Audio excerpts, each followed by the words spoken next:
Елде дүрліктірген Шерзат Полат ісінде бұрын соңды айтылмаған жантүршігерлік ақпараттың беті ашылды. Араздық неден басталып, немен аяқталды? Толығырақ материалда. Мен дүкенге қарай кіріп кеттім, дүкенге 3 жігіт бірге кірді. 3 жігіт. Бұлар сыра аламыз деді. Мен бұл жігіт айттым, магазин жабамын, жігіттер ренжімеңдер, шығыңдар деп едім. Сонымен түгіліс мен ана кілт алайын дедім. Магазиннен кілт алып, магазин жауып тастайын деген кезде уже терезе ашық қой. Сол кезде соққы тиді. Есіктің алдына шыққан кезде Дархан ішіп тұрған бутылкада пивасымен бетімнен ұрды. Мен есеңгіреген кезінде артынан азамат қызыл біз дүкеннің сыртын қалатқанбыз ғой. Сол жерде сплиттеріне кірпіш қалып қалған. Сол сплиттеріне кірпішпен жауырымнан ұрды. Мен сол кезде құлап баратқанда шыңғыс пышақпен қуып келді. Пышақтың ұшы жауырыма тиді. Мен сол жерде құлап қалдым. Құлаған кезде мылтықтың дауысы шықты. Сөйтсек ол біз тарап тұрған кезде құлаған кезде сол мылтық атылған. Мен кім атты, қалай атты, қай кезде атты оны көргем жоқ. Нақты. Ол соны төбелес болып кетті. Сонымен мен ойладым, ол жерде сол азаматта пышақ шығарды. Шыңғыс пышақ шығарды. Сол екеуінде пышақ болған, мен өзіме қарай тарттым олар. Ойладым мен сол кезде мен жас балаларға қашыңдар дедім тұрған кезімде. Сол уақытта уже қарасам мама жүр екен, ол жерде Шерзаттың анасы жүр екен. Қарасам Нұрғанат Ахметті шығара алмай жатыр екен. Төбелестің арасынан. Ол жерде төбелес болды. Кейін қарасам Шерзат жүгіріп келді.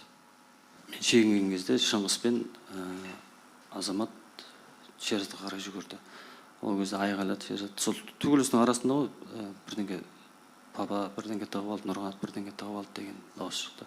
Кейін мен қаш дедім балаларға, қаш дедім. Ол қашты, қашқан көрінді, ұзап бара жатқан. Ойладым, пышақ тығып алды деп ойлағам жоқ. Сол жарақат алып қалам ма дедім. Сөйтсем пышақ тығып алған екен. Кейін біраз жерге барып отырды. Мен Шерзатқа қарай емес, неге десеңіз Нұрғанат дедім, Гүлбара бара жатты о жаққа қарай. Мен мамаға қарай жүгірдім. Неге десем мама құлап жатты. Арықтың ішінде су болатын. Сол суға тұншық қалмасын деп есім білмейді, шығарып алдым да, уже отырғызам дегенше, уже айналып жүріп барып, жағдайлар болды. Қарасам Нұрқес мылтықпен уже сөйлеп отқан бала. Қиналып. Яғни сіз анаңызды көтеріп отырғыздым, сразу артынан бардым. Ол видеода да көрініп тұр, мен ажыратып жүрген. Айғайлап, скорый деп айғайлап жүрген, және ажыратып жүрген. Неге десеңіз, тергеушілер, мынау кім деп бір адам танымай жатты, ол мен болдым. Ажыратып жүрген. Ажыратқанымызға қой дегенге қараған жоқ ешқайсысы. Анасының жылауына, анасының өтінішіне қарамай, біз де айғайлап жаттық. Мен маманы, неге десеңіз, мен балаға жүгірейін десе, мен балаға пышақтап алды деп ойлағам жоқ қой өзім. Мен бірінші анаға сол құлап қалған көрінді, сол судан шығарам деген арықтың ішінен. Содан кейін барып араға кірдім араға. Сол кезде Шерзаттың анасы айғайлап жатты. Мен де айғайлап жаттым. Сол кезде өз көзіммен көрдім. Сөйлеп отқан бала. Сөйлеп отты, папа ауырған енді айтып жатты да, мамасына маған. Не деп сөйлеп отырды сол кезде? Енді бірдеңе тығып алды, ауырып тұр деп. Сөйтсек арқа жағына, мен алды жағын қарадым да, жағын қай жағынан қамын ба, бірдеңе ма, или бір соққы тиді ма деп. Сөйтсем, арт жағына жауырыннан қанағып отыр екен. Соған қарамай Нұрқияс басынан бірнеше рет ұрды. Одан кейін Нұрғанат, мен ажырата алмай жатсам, Нұрғанат сүйреп келіп, Нұрғанат кішкене сабыр сақтаңыз. Су бересіздер ме? Су ішіп алыңыз. Мылтықпен ұрып тастағаннан кейін уже ес-түссіз қалып қойды екеуі де. Кейін сол балалар уже көршілер шықты ғой, үйдің көршілер шыққан кезде уже балалар қаша бастады. Мен оның артынан жүгірдім, бардым машинаны оталдырып келіп, баланы қарасам уже пульс болып тұрды, жүрек қағысы болып тұрды, пульс болды. Нұрғанатта да пульс болды. Сол машинаға екеуін жалғыз өзім салдым, екеуі де қансырап жатты. Қарасам Нұрғанаттың арт жағынан қан ағып жатты. Кім Шерзаттың жауырыны, кеудесінен, аузынан қан ағып жатты. Сонымен тездетіп, неге десеңіз, мен сол уақытта да скорыйға емес, сол ауданның заведующийіне звондадым. Скорый жіберуін талап еттім. Ары қарай сіз машинаға салып, автокөлікке Шерзат пен Нұрғанатты. Ары қарай алып бара жаттым жолда. Сөйтсем, Нұрғанат жанында ғой. Балам орындықтан жылып құлап кетті. Машина қатты айдаған кезде. Қайтадан тоқтадым жолда. Сөйтсем, жаным шығып кетті. Сонымен реанимация жасадым. өзім реанимировать еттім. Яғни Қайдан машина салып алып, енді ауруханаға жеткіздім өзім. яғни сіздің айтқыңыз келетін сол кезде қайтыс болды. Өйткені бұл маңызды сұрақ. Оның шыраты сол кезде қайтыс болды ма автокөлікте? Уже мен машина салған кезде ол агональный состояниеде, жан тапсырып жатты, соңғы демдер. Ақжағалылардың тиімсіз жоспары дайындықтың дұрыс жүргізілмеуі биылғы жылы да әдеттегідей халықты әбігерге салмай қоймады. Салғырттықтың салдары жайлы үкімет үйінде қозғалды. Жалпы республика бойынша су тасқыны кезеңі бір қалыпты өтіп жатыр. Дей тұрғанмен Ақмола облысында сәуір айының басында күрделі жағдай қалыптасты. 100-ден астам үй жайды су шайып кетті. Қазір ахуал тұрақталды, қауіп сейілді деуге болады. Тосын жағдай елді мекендерді қорғау бойынша инженерлік жұмыстардың дұрыс жүргізілмеуінен орын алған. Яғни су тасқынына қарсы іс-шараларды жоспарлау мен орындаудың сапасыз болған көрініп тұр. Мәселен, ескі Қалқұтан ауылында Қалқұтан өзенін тазарту, жағалауын бекіту және тереңдету жұмыстары 3 шақырымдай ғана учаскеде жүргізілген, ал жоба бойынша 11 шақырым бекітілуге тиіс болатын. Салдарынан өзен арнасынан асып, үйлерді су басып қалды. Су деңгейі үлкен де емес, оған тосқауыл қоюға болатын еді. Сонымен қатар Макинск қаласына да су жайылды. Жергілікті билік қажетті шараларды уақытылы қабылдамаған. Айта кетейік, өңірде дәл осы елді мекендерді жыл сайын су басады. Демек, Ақмола облысында қабылданып жатқан шаралар тиімсіз. Марат Мұратұлы, жоспарды қайта қарап, биыл барлық қажетті жұмыстарды іске асырыңыз. Астрахан мен Бұланды аудандарының әкімдері жағдайды жіберіп алды. Оның әсерін көріп отырмыз қазір. Олжас Бектенов үкімет отырысында Ақмола облысында су алған елді мекендерге байланысты тиісті жұмыстар өз деңгейінде атқарылса, каналдарды тереңдету жұмыстары өз деңгейінде жүргізілгенде елді мекендерді сақтап қалу ықтималдығы бар еді деп айтты. Енді су министрлігі мен жергілікті әкімдік арасында жұмыстың бұл тиімсіздігін көрсетіп отқан сияқты, 100-ден астам отбасы, 100-ден астам тұрғын үй бүгінгі таңда су алғандығы айтылды ресми деректерде. Қаншалықты осы жағдайға өзіңізді кінәлі санайсыз? Өйткені 100-ден астам отбасы бұл жерде әбігерге түсіп көшуге мәжбүр болып отыр ғой. Рахмет сұрағыңызға. Енді біз айтуымыз керек, былтырғы жылдан бастап осы былтырғы су тасқынын ескере отырып, бір жылдың ішінде көптеген шаралар атқарылды. Жаңа мен оның баяндамада айтылды. Мысалы, 286 елді мекенде сол су тасқынын алдын алу үшін 590 шақырым арнайы дамба-волование соғылды. Қазір қосымша демек қорынан бөлінген 29 миллиард теңге көлемде 6 өңірде 300 шақырымға қарай тағы осындай құрылыстар, жұмыстары жүргізіліп жатыр. Одан бөлек біз былтыр сол өзендерде тазалау жұмыстарын, тереңдету жұмыстарын жүргізу үшін арнайы жол картасын әзірледік. Осы министрлік тарапынан әр өңір бойынша облыс әкімімен біз жол картасын бекіттік. Кешірім сұраймын, бөлгенім үшін кешірім сұраймын. Әріптестерім көп уақытын алмай қой. Нақты айтыңызшы, Олжас Бектенов мырза айтты ғой, атқарылу керек жұмыстар өз деңгейінде атқарылмай қалды. Жаңа өңір бойынша атқарылған жұмыстың тиімсіз тұсына ашық айтып берді. Өзіңізді кінәлі санайсыз ба осы бойынша? Нақты айтыңызшы, қысқа нұсқа өтініш. Су тасқынына байланысты мен айтайын дегенім, 2024 жылы арнайы су саласындағы ары қарай оның дамыту жүйесі арнайы тұжырымдама бекітілген. Одан бөлек 9 сәуір күні мемлекет басшысы жаңа су кодексіне қол қойды. Осы екі құжатта су тасқынына байланысты кім неге жауапты көрсетілген? Жергілікті атқарушы органдар нақты жұмыстарды атқару. Ал өзіміздің мынау болжамдау мәселесі жалпы саясатқа байланысты ол министрлік тарапынан жұмыстар жүргізіледі. Сондықтан берде бірлескен жұмысы екі жергілікті атқарушы министрлігінің бірлескен жұмыстар. Оның су тасқыны болатын болжам жергілікті атқарушы органдарға жеткізілген. Өкінішке орай айтып отырмын ғой, жалпы жұмыстар бізде 3 жылға жоспарланған. Сол 3 жылдың ішінде жұмыстарды біз ары қарай жалғастырамыз. Айтылған сөзде пәтуа, уәдеде салмақ болмаса дұрысы, айтпаған жақсы. Неге десеңіз, кез келген уақытта ыңғайсыздық тудыруы мүмкін. Өткен ақпараттық агенттік ұмытшақтықтанады. 26 наурыз күні дәл осы жерде сізге біз ақпарат ұсынған болатынбыз. Қояндының іргесіндегі карьерлерге қоқыстардың тасталып жатқандығы жөнінде. Осы жерде сізбен материал алмасатын болдық. Сізде бізді қабылдайтын болғансыз, тікелей эфирде ол материал сақтаулы. Енді сізге сұрағым, нақты аталған іс бойынша нақты қандай жұмыстар жүргізілді және тікелей эфирде камераның алдында берілген уәделер неге тез ұмытылады? Мәселе бойынша, қабылдау бойынша қандай проблема? Қабылдау бойынша мен сізге байланыса қойдым, қабылдаған жоқсыз ғой? Түсінбедім. Жоқ, оны түсініп отырмын. Қабылдау мәселесі бойынша неге маған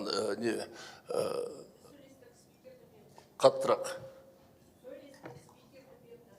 Жоқ, енді мен өзім бәде бергесін маған кіргізсеңдер. Жақсы, аға. Жарайды. Ол бірінші Спикердің енді... Одан бір ғой, проблема жоқ. Нақты атқарылған жұмыстар жөнінде білейікші. Әркез ашық. Ал енді басты мәселе бойынша, мұнда мен экология комитетінің төрағасы отыр, Қожықов Ерболат Селбаевич. Микрофонға шығып. Қосып айтарыңыз осы жерге өтіп Тездетіңіз. Қайырлы күн, Ерболат Селбаевич Қожықов, төраға комитет, экология комитетінің. Мына енді Қояндыдағы қоқыс полигон мәселесі бойынша қазір ғана тиісті жұмыстар жүргізіп жатыр. Біз жағымыздан, комитет жағымызда бүкіл тексерістер жүргіздік, қазір сотқа жүгіндік. ИП Марушак деген бір тағы да бір басқа жекеменшік серіктестіктер бар. Ол бойынша қазір үлкен бір ақпарат сізге қазір берейін, өзімізде бар. Қағаз жүзінде беріңіз. Мен заң жүзінде өзімнің мерзім бар. Оны пересылать етіп, жаңа РОВД-ға жіберемін, ЧС-ға жіберемін. Егер де жаңағы заң ішінде бекітілген мерзімнің ішінде менің қарамағымдағы, менің ауданымдағы құзырлы органдардың басшыларының тарапынан ешқандай қозғалыс, ешқандай өзгеріс болмай, сол баяғы экспертизаның қағазын маған әкеліп беріп тұрса, ол кезде ол арызды біз облыс деңгейіне жолдаймыз. Облыс деңгейінде жолдағаннан кейін біз оның арасында аймақ басшысына кіріп шығасыздар. Ары қарай сосын аймақ басшысына өтініш айтамыз. Сол саланы курьерлердің орынбасарыңызға тапсырма беріңізші, мынаны қадағалап отыратындай қылып деп. Облыстың экспертиза жоқ, әділсіз. Қазіргі экспертиза мен көріп айтып отырсыздар ғой, сіздер де айтып мен де зерттеп отырмын ғой, қарап шықтым. Ол әділ ма, әділ емес па, ешкімнің құзырына кірмейді айтуға. Сіз пострадавший ретінде айта аласыз соны. Ол мен аудан басқарып отырған басшы ретінде ЧС-тің жасаған экспертизасы әділсіз деп ол мен айта алмаймын мен. Себебі мен ол саланың маманы емеспін. Ол үшін менде ЧС бөлімі бар, РОВД бар, тиісті құзырлы органдар бар. Егер де жаңағы екінші жаңағыдай қызметтік тергеу барысында менің қызметкерлерім тарапынан, сіз акиматты айтып отырсыз, аула Жосалы кентінің әкімшілік тарапынан жаңағыдай камераны бұзып қойған, бұрып қойған фактор анықталып отырса, міндетті түрде бәрі жауап береді. Менің орынбасарымнан, осы саланы курьерлердің орынбасарымнан бастап, анау кенттегі камерада отырған адамға дейін міндетті түрде заңның аясында өз шарасын алады. Оған мен сізге өзімнің еркекше, ер азамат ретінде уәдемді беремін. Себебі елді басқарып отырған мен, елде, осы елде, жаңағыдай неде екі әп-әдемі қызды шыңғыртып қойға ол деген не то что әкім ретінде, ол жалпы ер азамат ретінде ондайға жол беруге болмайды. Келісеміз ба? Қазіргі кезде ешқандай айқай шусыз бірінші арызды жаңағы неге байланысты жазып бересіз менің атыма. Камерасы бар, пеші бар, соны бәрін көрсетіп отыр. Екінші арызды, жоқ, техника байланысты арыз керек емес, техниканы былай біз келістіріп береміз. Келістік па? Бірақ дегенмен де ел біздікі ғой, біз мәселемізді өзіміз шешуге тырысу керекпіз. А вот сол нелерден поэтапты солардың біреуінен кейін сіздің мәселеңіз орнынан қозғалмаса, ол кезде сіз келесіз де маған айтасыз былай. Айналайын, мен жасым сізден кіші. Жандосжан, міне, сенің арызың, өзіңе сенің әкімдігің, өзіңе сенің жаңа берген ер азамат сөзің. Сөйтіп айтасыз. Сосын мен сол жерде өз тарапынан шешім қабылдаймын.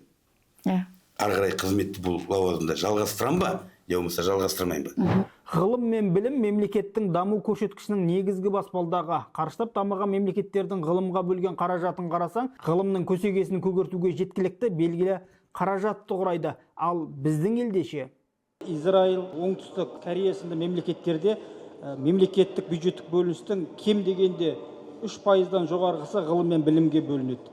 Ал Қазақстанның ғылым мен білімге бөліп жатқан қаржысы қанша жылдан бері 1%-ға жеткізе алмай келе жатыр. Бұның негізгі себептері не кедергі? Қазіргі таңда 2023-2029 жылдарға арналған біздің ғылым және жоғары білім даму тұжырымдамасында негізгі көрсеткіштердің біреуі ол сол 29 жылға дейін 1%-ға дейін жеткізу, 28-29 жылдарда. Негізгі үлкен тетік кедергі ол жеке меншік сектордың ғылым, инновация, зерттеу саласына инвестициялардың аз салуы. Бюджет әрқашанда біз бюджеттік кірістерді, бюджеттік қаржыландыруды ұлғайтып жатырмыз, өздеріңіз көріп жатсыздар, соңғы 3 жылда 3,5 есе ұлғайтылды, бірақ ол жеткіліксіз. Бюджеттің шамасы шектеулі, әрдайым, әрқашан, кез келген елде. Сіз атап өткен елдерде негізгі үлес, негізгі қаржыландыру, инвестиция жеке меншік компаниялардан келеді. Оңтүстік Кореяда Samsung, Hyundai, Kia негізгі зерттеулерді, инновацияларды қаржыландырып отырған жеке меншік компаниялар 72-74%-ға дейін жетеді. Бізде керісінше 70%-ға дейін мемлекеттік бюджет қаржыландырады ғылым мен зерттеулерді. Сондықтан қазір парламентке кірген салық кодексінің ішінде өте маңызды бірнеше тетіктер көзделген. Біз оны былтыр қабылданады деп күттік, бірақ өздеріңіз көріп жатсыздар, биылға қалды бюджеттік кодекстің жобасы. Сондықтан 200%-ға дейін сол шегірілімдер беріледі, жеңілдіктер беріледі жеке меншік компанияларға. Сол тетік биыл қабылданған жағдайда тезірек жеке меншік инвестициялар келеді ғылым саласына деген үмітіміз бар, күмәніміз жоқ оған. Негізгі кедергі осы. Қазіргі таңда негізгі инвестиция қаржыландырушы жақ ол мемлекеттік бюджет. Яғни сіздің сөзіңізден түсінгенім, бұл жерде оңтүстік Кореяны алатын болсақ, ол жерде Sony компаниясы бар, сол сияқты автоөндірістердегі жетістіктері негізгі білім саласына бөлініп жатқан қаражаттың басым көпшілігін құрайды. Ал елде ондай қаражат бөлінген десе, өкінішке орай біздің отандық өндіріс қазек өндіруден аса алмай жатқандығы ма негізгі себебі? Жоқ, қазіргі таңда мына ынталандыру механизмі жоқ, былай қарасаңыз. Жеке меншік компаниялар, ірі компаниялар, оларда ғылымға, инновацияға өздерінің бөлінген бюджеттері бар. Мына жер қойнауын пайдаланушылардың 1%-да ол тетікте бар. Бірақ әлі толыққанды ғылымға, зерттеулерге келмейді, жетпейді ол ақша. Ғылымға қатысты бөлінетін қаражатты көбейту керек деп дабыл қағып жүрміз. Есіңізде болса, мен бұл туралы былтыр арнайы депутаттық сауалда жолдадым. Және өзіңіз білесіз ғой, біздің елімізде түрлі ірі жер қойнауын өндірушілері бар. Олар міндетті түрде өзінің табысының 1%-ын осы арнайы қорға аудару керек. Бірақ бұлар аударған кезде өздері әрқайсысы өзі бөлек-бөлек аударады, және өздерінің керекті дүниелерге ғана қаражат салатын тетігі бар. Осының дұрыс емес екенін мен былтыр депутат сауалда көтердім. Және бізде ғылымға бөлінетін ортақ қор болу керек, және барлық жер қойнауын өндірушілері сол жерге өзінің әлгі 1%-ық табысының ақшасын жіберу керек, және ол жерде ашықтық болу керек дедім, қазіргідей болмау керек. Ғылым таппай мақтанба деп Хакім Абайдың өзі айтқандай, жалпы мемлекет дамуы үшін, мемлекеттің экономикасы алға жылжуы үшін біз қаласақ та, қаламасақ та міндетті түрде ғылымға көңіл бөлуіміз керек. Ол бүкіл мына дүние жүзіндегі халықаралық деңгейдегі мемлекеттердің даму үрдісін назарға алсаңыз, ғылымсыз ештеңе болмайды. Ғылымға егер біз көңіл бөлсек, ғылымға қаржы дұрыстап бөлетін болсақ, біздің экономикамыз мемлекетіміздің болашағы нығаяды. Ал егер ғылымға там-тұмдап, кәдімгідей жарытпайтын болсақ, болашақта біздің экономикамызда, болашағымызда бұлыңғыр болады деген сөз. Ғылым білімнің біздегі тұралап тұрғаны көп, жан-жаққа жалтақтық көп. Біріншіден, мысалы, білім саласының өзінде нақтылы біз қанша ұсыныстар беріп жатырмыз. Баланың көп миын ашытқаннан кейін ол сапа болмайды ол жерде. Мектептегі бағдарлама болсын, жоғарғы оқу орындарындағы бағдарламалар болсын, ол тәуелсіз, еркін дамымағаннан кейін өзінің мемлекетінде одан көп жаңалық күте алмайсыз. Дүниежүзілік бойынша және Орта Азия бойынша Қазақстанның білім беру статистикасы көрсеткіші қандай? Халықаралық көзқараспен қараған. 3 негізгі рейтинг бар. Жоғары білімге қатысты QS, Quacquarelli Siemens, Times Higher Education және Шанхай Jiaotong деген университеттің. Біздің жоғары оқу орындарымыз 2 рейтингтерге қатысады. Times Higher Education мен QS-ке. QS-те қазіргі таңда 29 университетіміз бар. Оның ішінде топ 500-ке, топ 1000-қа кіретін 6 университетіміз бар. Оның ішінде топ 200-ке кіретін Әл-Фараби ұлттық университетіміз қазіргі таңда 163-ші орын дүние жүзінде. Азия рейтингінде 30-дан астам университетіміз кіреді. Топ 50-ге, топ 100-ге 6 университетіміз кіреді. Жаман емес жағдайымыз. Times Higher Education'де бізде қазіргі таңда 6 университет кіреді. Оның ішінде топ 300-ке қазір Назарбаев университет кірді, былтыр. Топ 200-ке Назарбаев университетінің білім беру мектебі кірді. Қазір осыдан 2 күннен кейін Times Higher Education'ның 25 жылға рейтингі жарияланады. Соны күтіп отырмыз. Біздің болжамымыз бойынша Назарбаев университеті топ 200-ке кіруге ықтимал. Ондай жоспарымыз бар, болжамымыз бар. Сондықтан жалпы алғанда орталық Азияда біз 1-ші орындамыз қазір жоғары білімге қатысты. ТНД елдерінде Ресейден кейін 2-ші орындамыз қазір халықаралық рейтингтерге келсе. 1%-ға жақындатуға тырысып жатырмыз. Бірақ екі мәселе бар. Біз қазір бюджетті 3% деген күннің өзінде оған бізде жеткілікті ғалым да жоқ, ғылыми орталық та жоқ, және тиісті бағыт-бағдарды атқаратын мекеме де жоқ. Сондықтан шын айту керек, мен де өз басым қалар едім. Жалпы өнеркәсіп үшін, кәсіп үшін мына неокр дейміз, яғни ғылыми техникалық жаңалықтар, басқалар өте тиімді нәрсе. Бірақ олар біріншіден ең алдымен өндіріс көзіне жақын болу керек. Өндіріс көздері соған ақша салуға мүдделі болу керек. Бұрын әр үлкен заводтың қасында, мысалы үшін рационализаторлар орталығы болатын, ғылыми орталық болатын деген сияқты. Қазір оның біреуі де қалған жоқ. Көбісі шетелден алған техниканы алып қолдана береді басқа дегендей. Сондықтан бірте-бірте ғылыми және ғылыми техникалық кеңістікті үлкейте бергеннен басқа жолымыз жоқ. Біз армандамай қояйық. Мінекей осыншама ғалымды ұстап қалғанымызда керемет болар едік, осыншама ғалымдарымыз осында істегенде керемет болар едік. Керісінше жағдай. Қаржылық осы бөлініске байланысты емес пе біздің өндіріс қазіктен аспай жатқаны? Жоқ. Ортада керек. Бізде енді басқа да деректер бар ғой. Сіз айтып отқан ғылыми орталықтардың тарататын несін қараңыз. Адам басына шаққандағы ғалым саны, адам басында шаққандағы диссертациялар саны, олардың сан алуандылығы басқасы дегендей. Осының барлығы кеңейген, көбейген жағдайда ғана әр бюджеттік тиынға бөлінетін бәсеке артқан кезде бізде кейде мінекей жарияланып жатқан кейбір тендерлерге адам таппай жатамыз, зерттеу таппай жатамыз, немесе олардың сапасына көңіліміз толмай жатады. Әрине бізге де тиімді болар еді, бізге де керемет болар еді. Біз егер жасанды интеллектіні құлпыртып жатсақ, басқаны жасап жатсақ, басқа дегенде.